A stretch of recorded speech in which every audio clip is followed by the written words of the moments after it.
Hey Rosebuds, welcome to the Rose Garden. I'm your host, Nyeri Rose.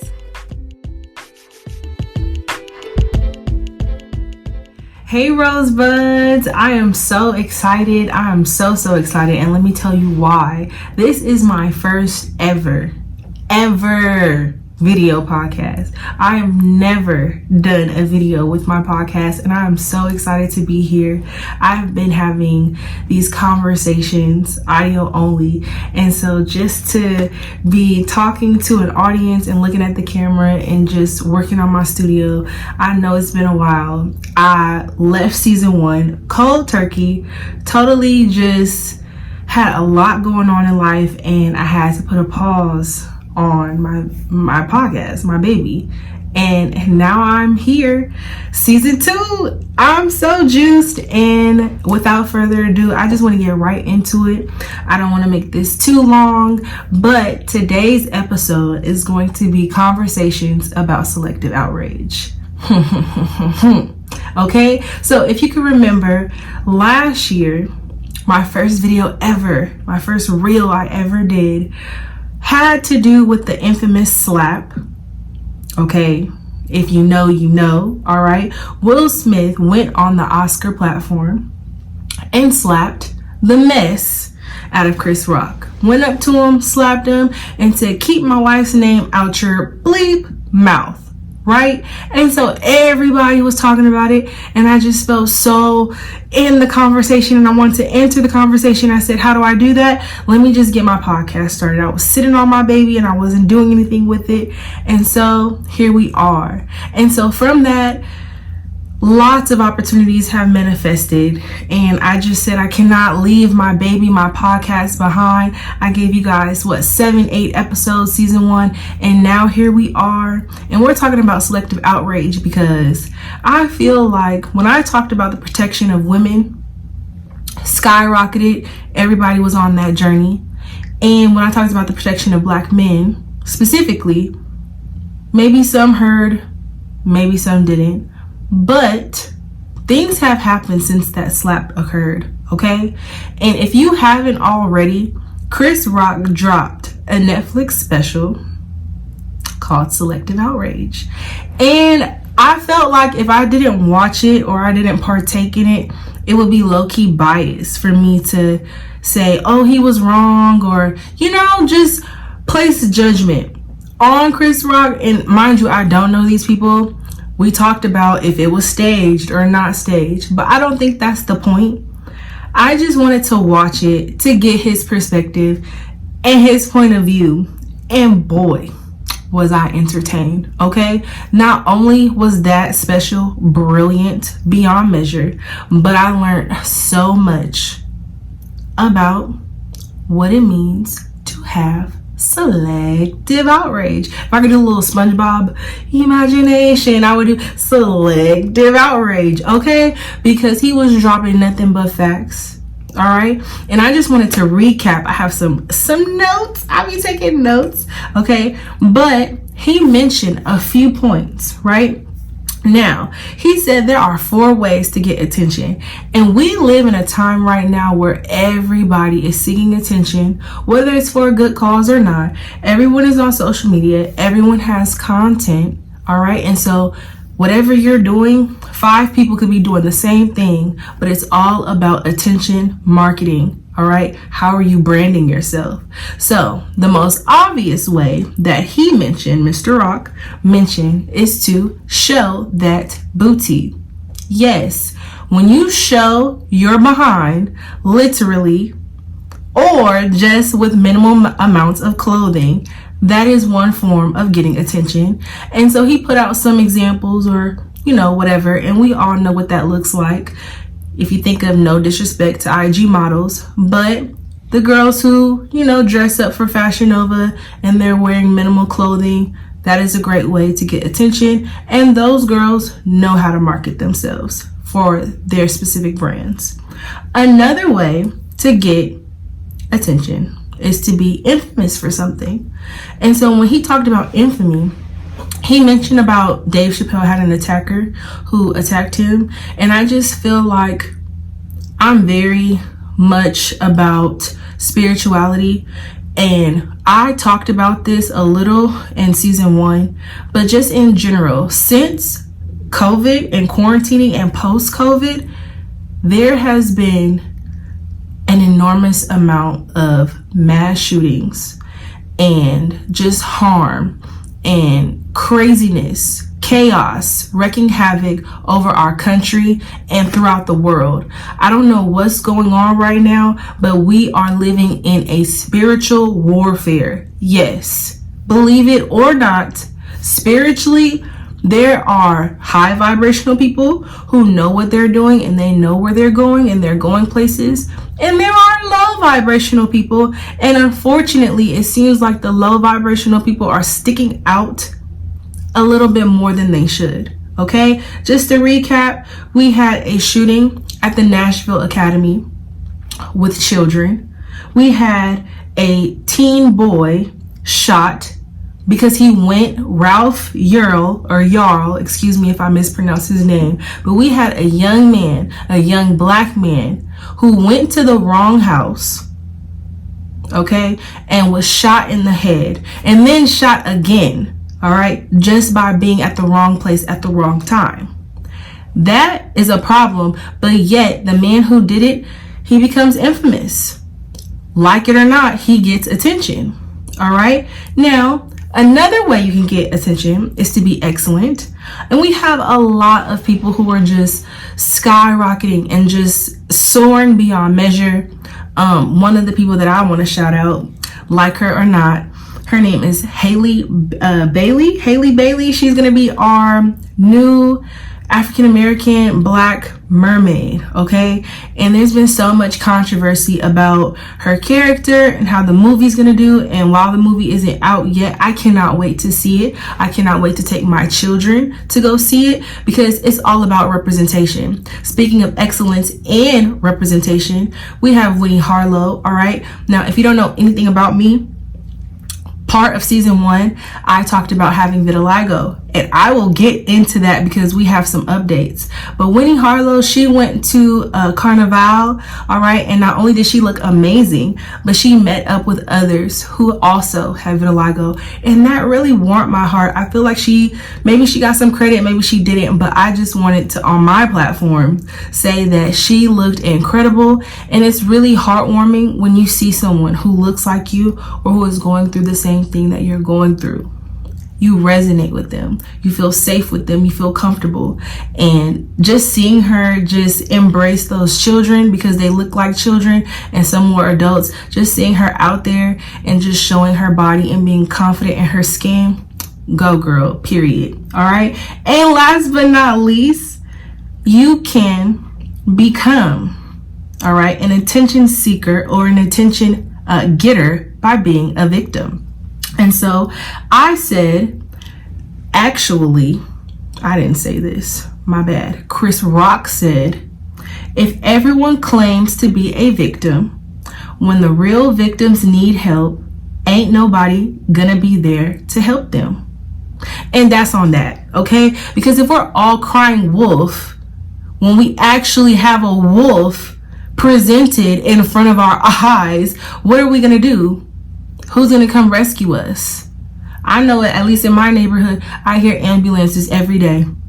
And you don't know what they're responding to, okay? I've heard crazy things and I've seen crazy things. I just went hiking and I was going hiking and someone got to the top, and now maybe they were feeling like, I can't do this right now. Maybe they got hurt or injured, but at least from what I saw is they had the firefighters go and climb up the mountain, put them on a stretcher, bring them down the mountain, and then when they got to the baseline, to the floor, to the ground, they got off the stretcher, got in their car, and said, all right, thank y'all, I'm going home. I'm out. All right. So everyone right now is a victim in some way. But I feel like if you've experienced any form of trauma, because I know I have, and I will get into it, okay, but not right now. If you've experienced any form of trauma, all right, instead of saying that you're a victim, I like to replace that word and say I'm a survivor. Whatever I've been through, I've survived. I've come so far in my journey to where I don't want to victimize myself. I don't want to victimize my struggle nor my story. So these are the things that I have survived, and these are the things that I have overcome. You see how I did that? So you always want to make sure that you are not always a victim, and you can come up out of that. It's sometimes, believe me, I understand. Sometimes it's hard to get out of that victim space. It's really difficult at times because you're just like, I'm a kind-hearted person. I work hard. I take care of others. Why do these things keep happening to me? And let me tell you why. Because every day, believe it or not, you are being tested. You are being tested by the Most High, the Creator, the God, whatever you want to call him. You are being tested, honey. All right? And depending on the circumstance of your test, that's how you know whether or not you are a true victim or a survivor. All right, so I just want you to remember that, because Chris Rock, he was eating, honey. He was saying, okay, all of this has happened. This is the type of person that I thought I was, or that I think I am. This is the society that we're living in. We are living in the state of cancel culture, and everybody is canceling everyone. All right, now I was raised in the Christian church. Okay, I was born, raised, baptized. I went to church Wednesdays, Sundays, choir, had a rites of passage. All right, and I love that part, or that aspect of my life and my journey. One of the things that I do remember in reading the Bible and understanding the Bible is there is a verse that says, "Let he who is without sin cast the first stone." And what I'm seeing is a whole bunch of people who are sinners throw stones. And they be just throwing them. And I'm like, what is going on here? We are not just free from sin. Like, there is some part of us that is hidden and that we keep reserved because we are embarrassed or afraid, or we truly just made an honest mistake. But we have to acknowledge those mistakes, move forward, move past them, and then be good people. Do unto others, ...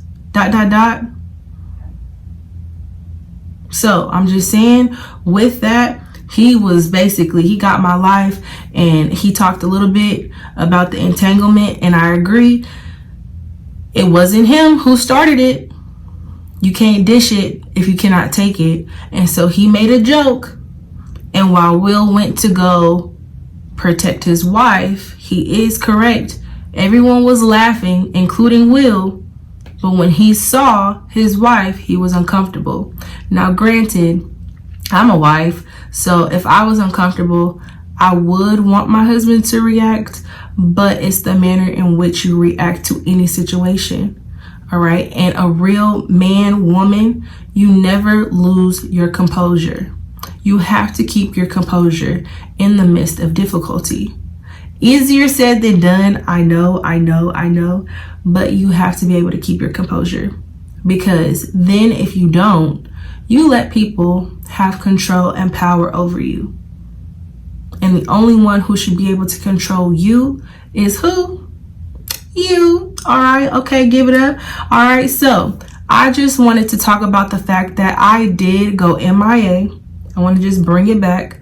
And I believe that there's power in distancing yourself from social media. There are so many benefits, all right, to just taking a breath and taking a step back and disconnecting, because there's so much information on social media that it's just easy to consume all of it. And then 3 months go by and you haven't focused on yourself. And then another 3 months go by and you haven't focused or given any attention to your actual goals and your plan. What is your plan in life? What do you plan to do while you're on this physical realm at this point in time? Because we all know tomorrow is not promised, right?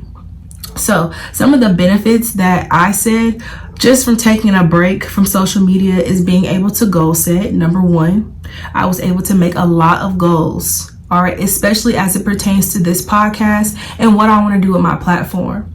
And now it's not all like set in stone. All right, I don't have everything, just figured out, but I do know that if I tap into my higher self and I tap into the woman that I want to be and the dreams that I see for myself, that they are achievable. I can reach those goals, but with any goal, it takes hard work, dedication. We know that. Also, you stay focused, more focused on what's going on in your actual life and your reality. We get really focused on like celebrities and celebrity gossip and what this person and that person is doing and who's beefing and who's arguing and who's rapping and subliminals and all these things, and they're just distractions. For me, it's distractions.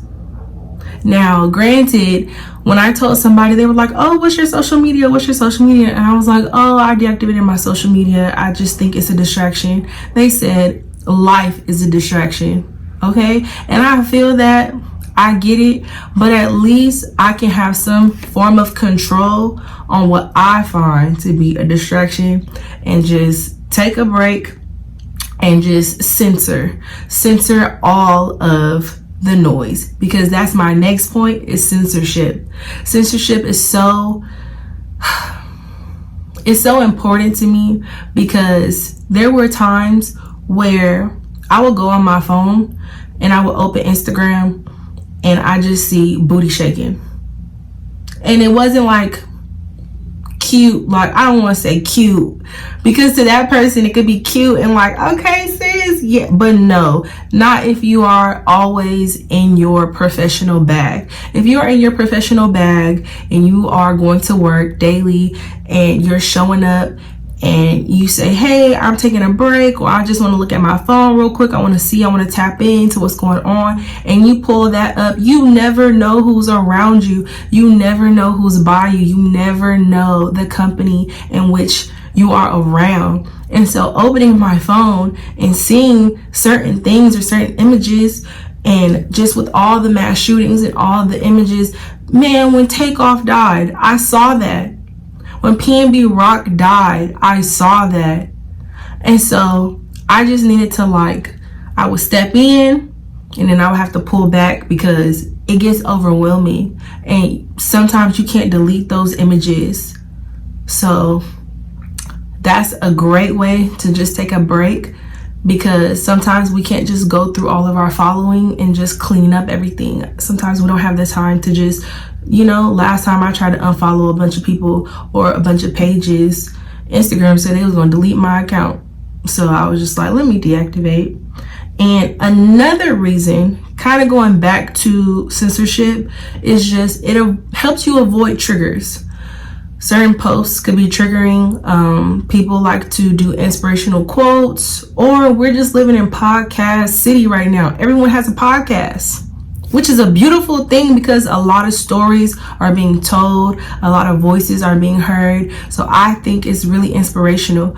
But sometimes you'll listen to certain messages and it might trigger something, or you might think that you're healed from a certain aspect of your life, and then it just reminds you of a certain trauma. So I just avoid it at times, but I'm learning how to reconnect and re-engage, because I want to be tapped in, especially with my community and people who really need advice right now. Doesn't matter who, it's just sometimes we just need someone who is also going through what you're going through. And so while I wanted to avoid triggers, I realized that I can't just avoid everything. I have to be able to navigate certain spaces. All right.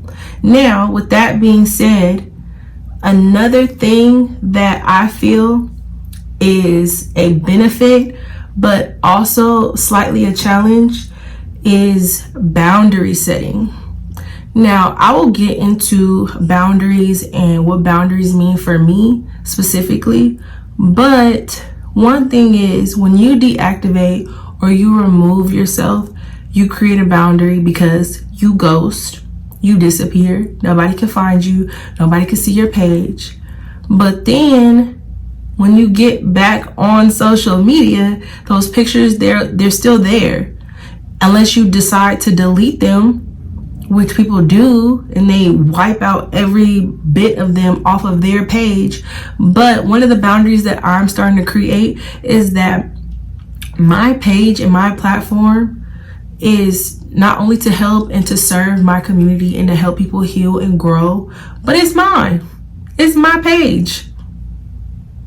I used to have long lists of people who were on the block list, and y'all could leave a comment about how y'all feel about blocking people, because some of y'all block lists go crazy.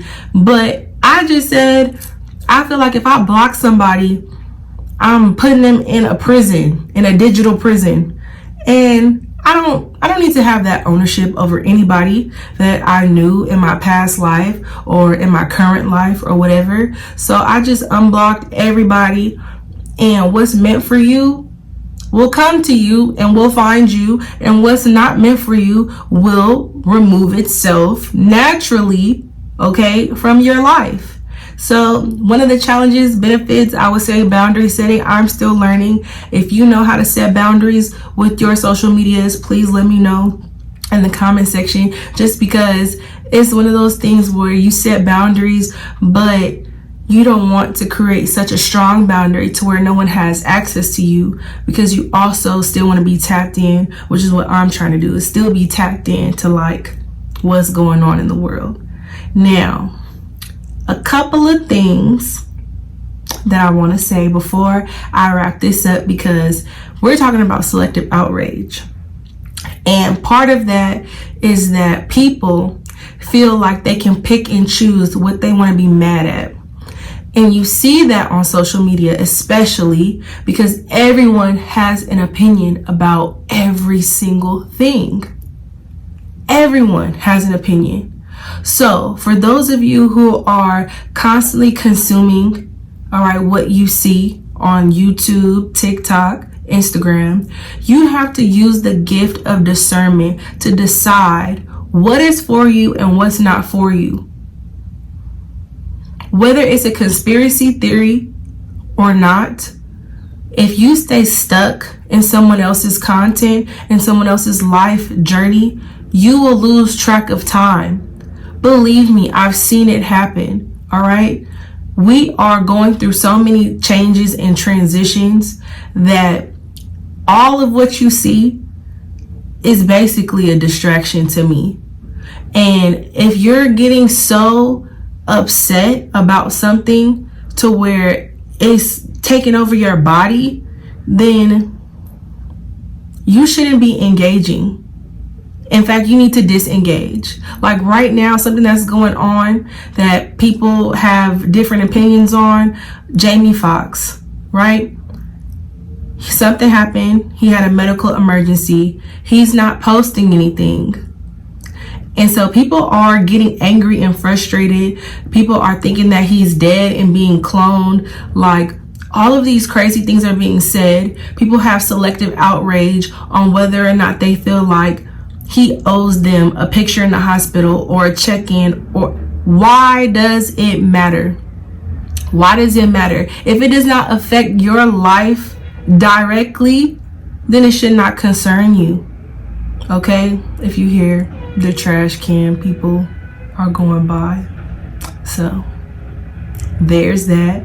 But if it does not affect you directly, then it should be none of your concern. In the words of Janae Aiko, okay, it's not your concern anymore. It's none of it. All right? You have to know whether or not something is for you or not, and then move on. Move forward. It's okay to have an opinion, but don't get stuck arguing with the lady in Target about whether or not Jamie Foxx is alive or not, because it's none of your concern. You don't know, okay? And the man could really be playing picket ball or whatever it is, living his best life, okay? Just like we was caught up in Will Smith and Chris Rock and then the entanglement with Jada, it's none of your business. All right, because when I said it's a spiritual war, a warfare going on, that's exactly what I meant. Because if you don't know what that equivalates to, genders are being put against each other. Men and women are being put against each other. Men are trying to define the roles of a woman. Women are trying to define the roles of a man. When really, if you're not in a relationship that is toxic or bringing you down, then it's none of your business. It has nothing to do with you. And there's so much negativity that we are subscribing to as a culture that we are just amplifying, all right, what they, because I don't know who they is, but we're amplifying what they have in store for us, which is to be divided. And once we're divided, they will conquer. Divide and conquer, okay? Opposition is real, and we will get into that on another episode. But I do not want to be divided from my brothers and sisters. I should feel safe. I should feel protected, not just with my immediate family, but just walking out into the world that I live in. I should feel like when I go outside, if somebody was to turn up on me for no reason, that somebody else would have my back just as I would them. Because my intention is never to see someone else get hurt. And someone could be saying, oh, that's going out the way. I'm minding my business. Yeah, but minding your business sometimes is not the best result, because we live in a time where when somebody is getting hurt, everyone's pulling out their phones. I see it all the time, especially with these teenagers in school. They are so angry. Some of them, not all of them, but a lot of them are holding a lot of anger and a lot of passion. And then when they get to the point of fighting, they're ready to draw blood. All right. And we could say, oh, well, that's on their parents and it starts in the home, but not necessarily. Some of it is what they see on their phone, on social media. Okay. With that being said, I just want to quickly just say thank you to all the people who continue to support me despite me being gone. I know that it was a trying time for us all. We all get busy, and I know that the main thing in having any business is being consistent, all right, and never giving up on your business or your goals. And so I did not give up. I just had a few things that I needed to do, all right, and a couple of milestones that I reached, aka graduating college, okay? Whoop whoop, because we did it. We did that. Officially becoming a teacher. I'm so excited because I feel like that's my purpose, is just helping out children, helping out others. And so just to be able to be part of that and have a career for myself, such a huge milestone. And I'm still doing all of this while trying to maintain a safe space for the Rose Garden. So I just want to say it's almost been a year since I posted or done anything. And even in that, I had daily people listening to previous episodes and podcasts. And just that was everything to me, because you guys listening and supporting was the reason why I'm on this mic right now. Like tapping into what I had going on, even though I wasn't tapping into myself, that was all the reason for me to say, you know what? We're not going to give up on this. We're going to keep going. All right. So with that being said, okay, because you know I like to wrap it up. All right. Again, please subscribe to this channel, like, comment, share, post, Tap into the Rose Garden at the Rose Garden Podcast. Okay, Nyeri Rose here. I am just so blessed to be on this microphone right now, to be talking to you guys right now. And just always remember, when life gives you thorns, search for roses. Peace.